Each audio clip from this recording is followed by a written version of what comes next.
The first Snuffers on Lower Greenville was opened in 1978 by owner Pat Snuffer. Snuffers is known for its famous burgers and cheddar fries, but did you know it's also haunted? This location was originally a pool hall. People have encountered cold spots, ghostly figures, objects levitating, echoing voices, and sound of footsteps. Some believe is due to a murder that happened there in the 70s.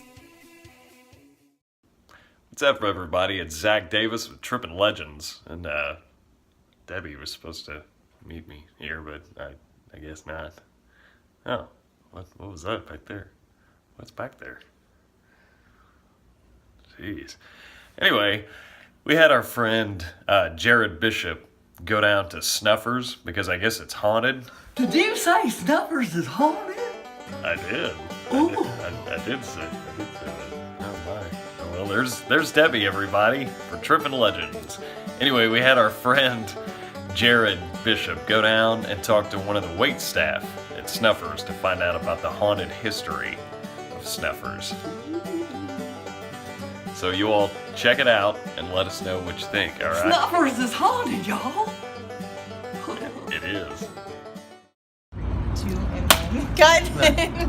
Hey guys, this is Jarod here. I'm with my friend Nikki. We're in Lower Greenville at Snuffers, and she's going to be giving us a brief history about the history of Snuffers and its haunted past and some personal experiences that she's had. Ooh. All right, so I used to work at Snuffers. Okay. All right. This was about 7 years ago. I'll tell you about the experience, and I'll tell you what was told to me afterwards. So, walking through doing my checkout one day. So Snuffers used to be an initial bar, and it just ran parallel with the Granada as it does now. With that said, so the story goes that a guy was affiliated with some kind of gang, went to go get unaffiliated. All right. Okay. They said it was in the local newspaper at the time, the story.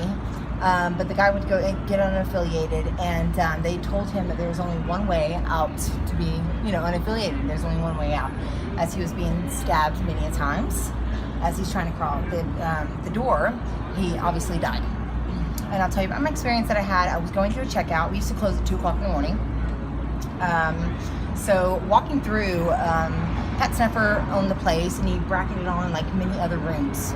After that, but you had to walk through every single one of the rooms, and when you closed, obviously you turn off the lights and everything was checked in each room before you got to the initial office.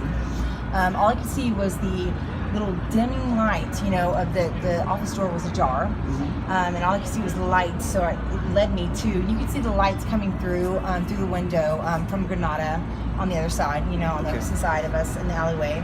So I had a little illumination going on in the room, in the actual, bar area, which you use as overflow. Okay.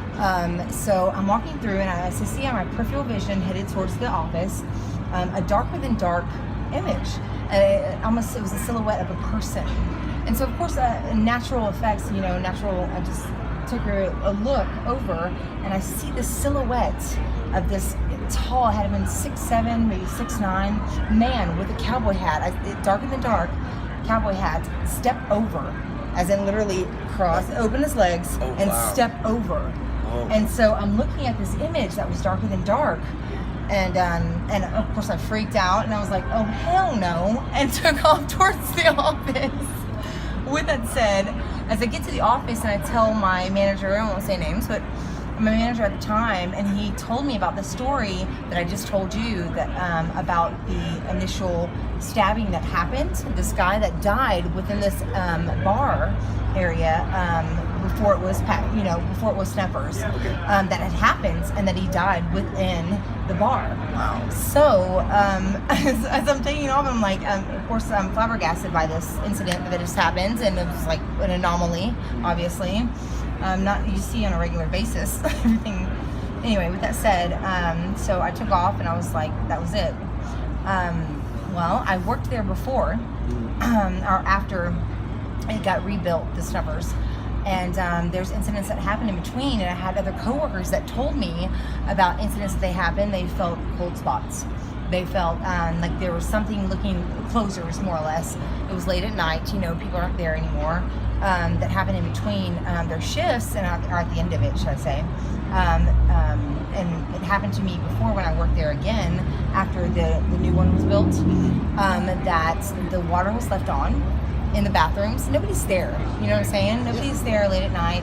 You have to actually make an effort to turn on the water. The nozzle is not the automated things, you see in most restaurants these days. You actually have to take an effort to turn it on and keep it on. I don't think people would just leave on the water and take off. You can hear it. It runs hard. You hear it. Yeah. It's and you go and you dry your hands, or you get the little automated thing that takes out the paper towels. With that said, so that's happened many times. That happened with me when I worked there. The water would just be left on in both men and women's bathroom. Wow. Just every single nozzle, every faucet turned on. Yeah. So I don't know. Wow. To each their own to explain what the hell happened. Yeah. But excuse me. With that said, there was many incidences, and I can't explain it more or less. I hear you. Yeah. So that's my experience of the Snuffers. Wow. Yeah, All right. and there are things out there that we can't scientifically prove, or anything else can explain. It is what it is. Awesome. Yeah, that's true. I don't know. Yeah. Awesome. With that said, Well, Nikki, thank you so much. Thank you. For your Thanks, time. Jarod. Thanks for coming out here. Appreciate it. I do. All right. Well, can I do something real quick? What do you do? I don't know, like be quiet. What do you do? Bah!